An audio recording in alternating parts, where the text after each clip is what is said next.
Hundreds of MAF officials, as well as agricultural scientists and industry bodies, have been working on exercise Taurus.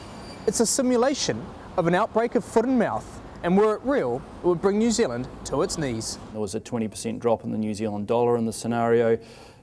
We looked at estimates of cost impact on the economy, and they're estimated to be between $6.6 and $17 billion impact on the economy, so a huge impact. Fortunately, exercise Taurus was only a drill, one designed to test the country's preparedness. The first information that we actually received for New Zealand in the exercise was that Greyland, a fictitious country, had notified us having a case of foot and mouth.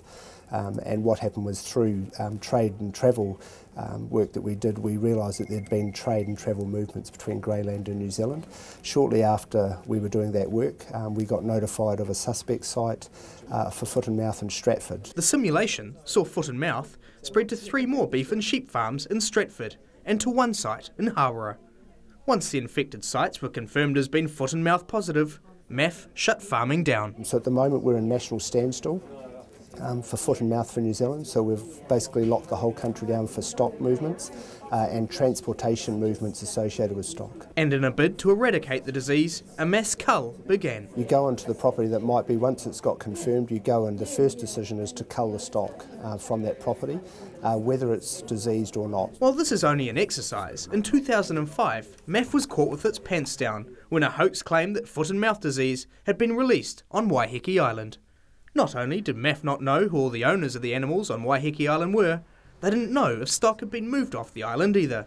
But MAF General Director Wayne McNee says lessons have been learned. So there's been a number of initiatives since Waiheke, that's 7 years ago now. There's the Farms Online system, so we now know who owns properties and we have contact details for them so that we can quickly identify properties, get coordinates, put in place roadblocks and the like, which there were challenges previously with that.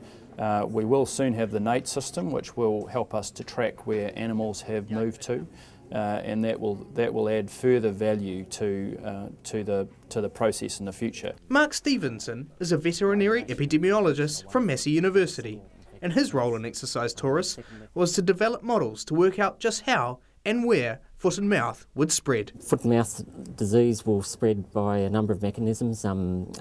Firstly is what we call local spread, which is radiation of infection away from a single infected premise. Second method is movement, so movement of animals or people. That will cause long distance spread. And then with some serotypes we'll get airborne spread.